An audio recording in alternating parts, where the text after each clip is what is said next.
Hello friends, welcome to దేవాంష్క diaries. ఇప్పుడు మీరు వినబోతుంది 'నువ్వుంటే నా జతక' స్టోరీలోని 220వ భాగం. అవును, నిజమే. మీరందరూ ఊహించినట్టే వచ్చింది రుద్రని. రుద్ర 3 గంటలకి బయలుదేరినవాడు. వితౌట్ ట్రాఫిక్ రోడ్ మీద స్పీడ్ మొత్తం క్రాస్ చేసి మరీ జస్ట్ తను చేరాల్సిన డెస్టినేషన్ని 20 మినిట్స్లో రీచ్ అయ్యి వెంటనే చుట్టూ పరిశీలనగా ఆ ఇల్లు సిటీకి ఎక్కడో విసిరేసినట్టు ఉండి ఇంటి చుట్టూ సెక్యూరిటీ కనిపించి ఖచ్చితంగా ఇక్కడే తన స్వీటీ ఉందని అర్థమయ్యింది. కానీ మనసుకి ఎందుకో ఇంకా తన స్వీటీ దూరంగా ఉందని అనిపించింది. కానీ రుద్ర రిస్క్ తీసుకోలేక ఫేస్ టు ఫేస్ కలబడటానికి సిద్ధమయ్యి కార్ దిగి గన్ బ్యాక్ సైడ్ పెట్టుకుని అడుగు ముందుకు వేశాడు. రుద్ర లోపలికి అడుగు పెట్టడమే ఎదురుగా ఉన్న సెక్యూరిటీ, ఎవరు నువ్వు? ఎందుకు వచ్చావు?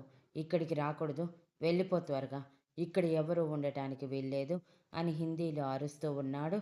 అతని అరుపులు రుద్ర ఏమాత్రం లెక్క చేయకుండా ఒక్కో అడుగు ముందుకు వేస్తూ ఉంటే అతను ఖచ్చితంగా లోపల వాళ్ళ కోసం వచ్చాడని అర్థం చేసుకొని పోటీకి దిగేలోపు రుద్ర ఒకే ఒక్క షాట్ అతని దవడ మీద ఇవ్వగానే దవడ పగిలి నోటి నుంచి రక్తం చిమ్మి అలాగే వెనక్కి పడిపోయాడు. ఆ శబ్దమే శ్రీధర్ చెవిని తాకింది.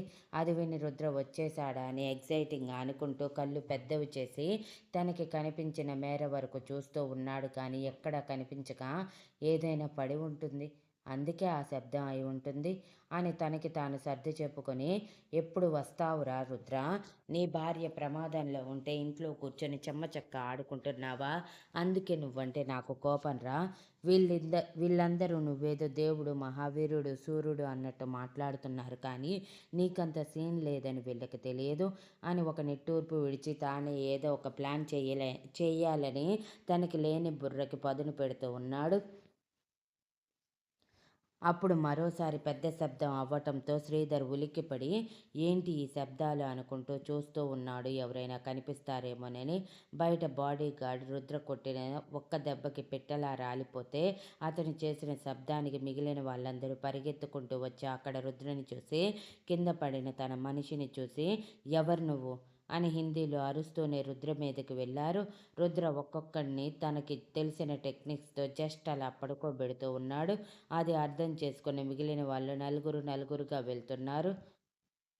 అలా వెళ్ళేసరికి రుద్రకి కొంచెం కష్టమైనా తను ఎదురు దెబ్బలు తింటున్నా కొంచెం కూడా ధైర్యం వదలకుండా పోరాడుతూ తనకి తగిలే దెబ్బల కంటే ఎక్కువ ఎదుటి మనిషిని కొడుతూ తను వేసుకు తను నేర్చుకున్న జిమ్నాస్టిక్స్ ద్వారా కొందరిని, కరాటే స్కిల్స్ ద్వారా ఇంకొందరిని పడుకోబెడుతున్నాడు. ఇంతలో ఒకడు కర్ర తీసుకొని రుద్ర వెన్ను మీద గట్టిగా కొట్టగానే ఆ కర్ర విరిగిపోవటం, రుద్ర ప్రళయకాల రుద్రుడిలా మారి వెనక్కి తిరిగి వెనక ఉన్న బాడీ గార్డ్ని చూసి కోపంగా ఆ ఆ అని అరుస్తూ అతని గుండెల మీద తన పిడికిలి బిగించి గట్టిగా గుద్దగానే అతను అలానే వెనక్కి పడిపోయాడు, మళ్ళీ లేవకుండా. రుద్ర చేసిన మారణ హోమానికి మిగిలిన ఇద్దరు భయపడిపోయి అక్కడి నుంచి పారిపోతూ ఉంటే రుద్ర వాళ్ళని పారిపోనివ్వకుండా తన గన్ తీసి ఇద్దరి కాళ్ళ మీద షూట్ చేసి, నా ప్రాణాన్ని బంధించిన మిమ్మల్ని వదిలేస్తానా అని తన సెక్యూరిటీకి ఫోన్ చేసి అడ్రస్ చెప్పి త్వరగా రమ్మని స్పీడ్గా లోపలికి వెళ్ళాడు. రుద్ర అరిచినప్పుడు వచ్చింది రుద్ర అని అర్థం చేసుకున్న శ్రీధర్ సంతోషంగా, రుద్ర వచ్చేశాడు, శక్తి గారిని తీసుకువెళ్ళిపోతాడు అని రుద్ర రాక కోసం ఎదురు చూస్తూ ఉన్నాడు. శక్తిని పిలవాలని కూడా మర్చి, పైగా ఇన్ని శబ్దాలు అవుతున్నప్పుడు శక్తి ఎలా బయటికి రాకుండా నిద్రపోతుందన్న చిన్న అనుమానం కూడా రాకపోవటంతో శ్రీధర్కి ఆశ్చర్యం. డోర్ లాక్ చేసి ఉండటం వలన రుద్ర తన కాళ్ళతో 2 సార్లు కొట్టగానే డోర్ ఓపెన్ అవ్వటం, శ్రీధర్ సంతోషంగా ఎదురుగా రావటం జరిగింది.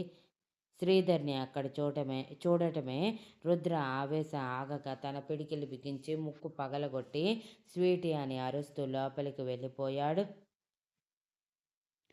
రుద్ర కొట్టిన దెబ్బకి శ్రీధర్ అలానే వెనక్కి పడిపోయి అమ్మా అని అరిస్తే రుద్ర కనీసం పట్టించుకోకుండా ఉన్న రూమ్స్ అన్నీ వెతుకుతూ, స్వీటీ ఎక్కడ ఉన్నావు? నేను వచ్చేసాను రా స్వీటీ అని అరుస్తూ ప్రతి ఒక్క రూమ్ ఆఖరికి కిచెన్తో సహా వేటిని వదలకుండా వెతికి శక్తి ఎక్కడా కనిపించగా స్వీటీ అని గట్టిగా అరిచాడు, ఇల్లంతా రీసౌండ్ వచ్చేలా. అప్పుడే రుద్ర ఫోన్ రింగ్ అయ్యింది. ఆ కాల్ ఖచ్చితంగా ఫణీంద్ర నుంచేనని అర్థం చేసుకున్న రుద్ర ఆవేశంగా ఫోన్ లిఫ్ట్ చేసి, "నువ్వు నాకు దొరకాలి. నీ బాడీలో ఏ పార్ట్‌కి ఆ పార్ట్ విడదీయకపోతే చూడరా నా కొడకా" అని ఆవేశంగా అరిచాడు. రుద్ర ఆవేశానికి ఫణీంద్ర గట్టిగా నవ్వుకుంటూ, "ఇదే. ఈ ఆవేశమే నాకు కావాలి. ఈ ఆవేశంలో నువ్వేదో ఒకటి చేసి ఇరుక్కుంటావు" అని మనసులో అనుకుని, "ఏంటి? నీ భార్య కోసం పరిగెత్తుకుంటూ వచ్చేశావా? అంత గట్టిగా వార్నింగ్ ఇచ్చినా నీ భార్య సేఫ్టీ నీకు అవసరం లేదన్నమాట. అయితే ఇప్పుడే నీ భార్యని చంపేస్తాను" అని ఎదురుగా చైర్‌లో కట్టేసి ఉన్న శక్తి చెంప మీద గట్టిగా కొట్టగానే శక్తి కోపంగా రేయ్ అని అరిచింది. శక్తి అరుపుకి రుద్ర కళ్ళల్లో నీళ్లు చేరుతూ, "స్వీటీ, స్వీటీ ఎలా ఉన్నావురా" అని గట్టిగా అరుస్తూ ఉన్నాడు. ఆల్రెడీ ఫోన్ స్పీకర్‌లోనే ఉండటం వలన శక్తి రుద్ర మాటలు విని, "రుద్రగారు, రుద్రగారు, నాకేం కాలేదు, మీరు టెన్షన్ పడకండి. నేను జాగ్రత్తగానే ఉంటాను. మీరు నా కోసం ఆలోచించి తిండి నిద్ర మానేయకండి. మీరు ఆరోగ్యంగా ఉంటేనే కదా నన్ను చేరుకోగలరు. అర్థమవుతుంది కదా నేను చెప్పేది రుద్రగారు? వారం రోజుల్లో ఎలా అయినా మీరు నన్ను కనిపెట్టి తీసుకువెళ్ళిపోవాలి. ఇది నేను వీడికి విసిరిన ఛాలెంజ్. అలానే ఇంట్లో ఉన్న నా చెల్లిని ఏమీ చేయకండి రుద్రగారు. తను వీడి చేతిలో కీలుబొమ్మలా మారి ఎలా చెప్తే అలా ఆడుతుందే తప్ప తనకంటూ సొంత ఆలోచన ఉందన్న విషయం మర్చిపోయింది. ప్లీజ్ రుద్రగారు, మీరు ఆవేశంలో ఏ నిర్ణయం తీసుకోకండి. చెప్పటం మర్చిపోయాను.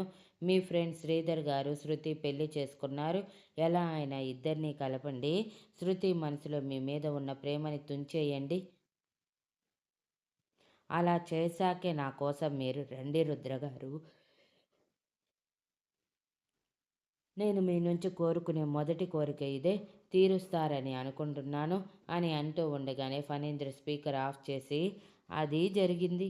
ఇప్పుడు నీ భార్య ఏం చెప్తుందంటే, దీని చెల్లిని యాక్సెప్ట్ చేసి చక్కగా సంసారం చేసుకో. నేను ఏ సన్యాసంలోనే కలిసిపోతాను" అని అంటుంది. అర్థమైంది కదా! ఇకనైనా నీ ప్రయత్నాలు ఆపేసి నేను చెప్పినట్టు చేయరా పిల్ల కొంక. అందరినీ నా తెలివితో గడగడలాడించి ఇన్ని సంవత్సరాలు ఏడిపించిన వాడిని నిన్ను పక్కకి తప్పించటం నాకొక లెక్క. కాబట్టి జాగ్రత్త. మరోసారి నేను నీ స్వీటీని గాయపరిచే పరిస్థితి తీసుకురాకు. ప్రస్తుతం నాకు తనని ఏం చేసే ఇంట్రెస్ట్ లేదు" అని ఫోన్ కట్ చేసి ఆ ఫోన్ అక్కడే బద్దలు కొట్టేసి విరగ్గొట్టేశాడు. అది చూసి శక్తి గట్టిగా నవ్వుతూ, "నువ్వు ఎన్ని చేసినా రుద్రగారు నన్ను చేరుకోవటాన్ని ఆపలేవు. నేను చెప్పాలనుకున్నది రుద్రగారికి ఆల్రెడీ తెలిసిపోయింది కాబట్టి నీ పతనం కోసం వెయిట్ చేయి మిస్టర్ ఫణీంద్ర" అని గట్టిగా నవ్వింది.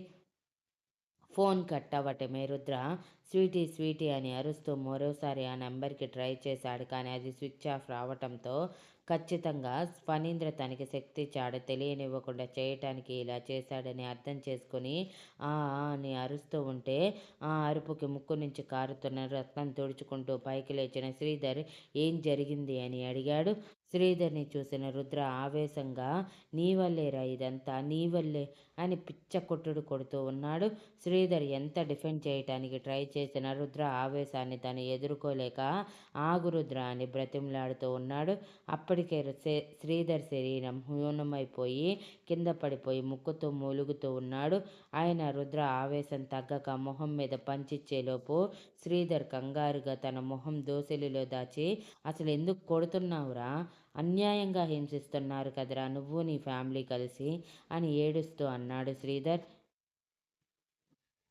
ఇంకా కొడితే శ్రీధర్ చస్తాడని అర్థం చేసుకున్న రుద్ర కష్టంగా తన ఆవేశాన్ని ఆపుకుంటూ, "నువ్వు నేను చదువుకునేటప్పుడు నన్ను ఎన్నన్నా భరించింది తెలిసి తెలియక అంటున్నావని కానీ, ఇప్పుడు నీ వల్ల, కేవలం నీ వల్ల మాత్రమే నా భార్య ప్రమాదంలో ఉందిరా. అసలు, అసలు కొంచెం కూడా ఎప్పుడు బుర్ర వాడవా? ఎందుకురా ఇలా బుర్రలేని వెధవలా తయారవుతూ అందరూ నాకు తలనొప్పిగా మారుతున్నారు. అటువైపు నీ పెళ్ళాం నన్ను ఎప్పుడెప్పుడు దాని కౌగిలిలోకి తీసుకుందామా అని ఎదురు చూస్తుంది. ఛీ!" అని అసహ్యంగా మొహం పెట్టి అన్నాడు.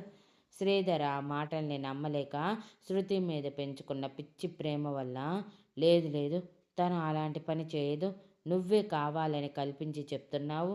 దానికి నీ మీద ఉన్న పిచ్చి ప్రేమ వల్ల నీ దగ్గరికి వచ్చి ఉండొచ్చేమో కానీ మరీ దాని అస్తిత్వాన్ని వదులుకునేంత పిచ్చిదైతే కాదు అని అన్నాడు అంత నొప్పిలోనూ. ఇదే ఈ పిచ్చితనమే నాకు నచ్చనిది. ఎదుటి మనిషి చెప్పేటప్పుడు వినాలి. నమ్మకం కుదరకపోతే వచ్చి చూడాలి. అంతేకాని నీ ఇష్టానికి నువ్వు ప్రవర్తిస్తావా? కేవలం అంటే కేవలం నీ వల్లే ఇప్పుడు స్వీటీతో పాటు నీ పెళ్ళాం కూడా ప్రమాదంలో ఉంది అని అరుస్తూ అక్కడి నుంచి పైకి లేవగానే శ్రీధర్ పైకి లేవటానికి ట్రై చేశాడు. రుద్ర అది చూసి శ్రీధర్ చేతిని తన చేతిలో పట్టుకొని లేపి సోఫాలో పడేసి, చెప్తున్నాను జాగ్రత్తగా విను. నా స్వీటీ నా దగ్గరికి చేరేంత వరకు నువ్వు దానితో పాటే ఉంటూ దానిని జాగ్రత్తగా చూసుకోవాలి. అర్థమవుతుందా? కాదు, కూడదు, నేను నా భార్య దగ్గరికి పోతాను అన్నావంటే నా చేతుల్లో నీ చావు తథ్యం. ఇప్పుడే నిన్ను వదిలేసి వెళ్తున్నాను. ఏం చేస్తావో నాకు తెలియదు.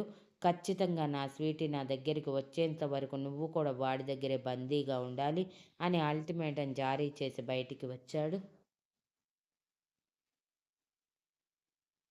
అప్పటికే రుద్ర సెక్యూరిటీ వచ్చి అక్కడ మొత్తం క్లియర్ చేస్తూ ఉండటంతో సెక్యూరిటీని ఆపి ఒక మనిషిని మాత్రం కిందకి దించి అతని మొహం మీద నీళ్లు చల్లి స్పృహలోకి తీసుకువచ్చి వాడిని శ్రీధర్కి చూపిస్తూ నీ బాస్ దగ్గరికి తీసుకువెళ్ళు అని సీరియస్గా చెప్పాడు. అక్కడ శ్రీధర్ది ప్రేక్షక పాత్ర మాత్రమే అయిపోయింది. రుద్ర ఉన్న ఆవేశంలో ఏం మాట్లాడితే ఎలా కొడతాడో అర్థం కాక మొదటిసారి రుద్ర ఆవేశం చూసి భయపడిపోయి వణికిపోతూ నోరు మూసుకున్నాడు. ఆ బాడీగార్డ్ కూడా సన్నగా వణికిపోతూ సరే అని తల ఊపి తనైనా కనీసం తప్పించుకుంటున్నాడని సంతోషించాడు. రుద్ర మిగిలిన వాళ్ళని తీసుకువెళ్ళమని చెప్పడంతో సెక్యూరిటీ వెళ్ళిపోతే రుద్ర తిరిగి శ్రీధర్ దగ్గరికి వెళ్ళి, చూడు, నా స్వీటీ దగ్గర పిచ్చి పిచ్చి వేషాలు వేసి దానిని బాధ పెట్టేలా చేశావంటే నా చేతుల్లో చస్తావు. అర్థమవుతుందా? అది జాగ్రత్తగా ఉంటేనే నువ్వు భూమి మీద ఉంటావు అని డెడ్లీ వార్నింగ్ ఇచ్చి తను చేయాల్సిన పని చేసి, జాగ్రత్త, నేను ఇక్కడి నుంచి కొంచెం దూరంలో ఉంటాను. వాడికి ఫోన్ చేసి ఎలాగైనా నువ్వు స్వీటీ దగ్గరికి వెళ్ళిపో అని చెప్పి రుద్ర అక్కడి నుంచి తన కారులో ఆ వీధి మలుపు తిరిగి కార్ని చెట్ల చాటున పార్క్ చేసి వెయిట్ చేస్తూ ఉన్నాడు ఫణీంద్ర కోసం.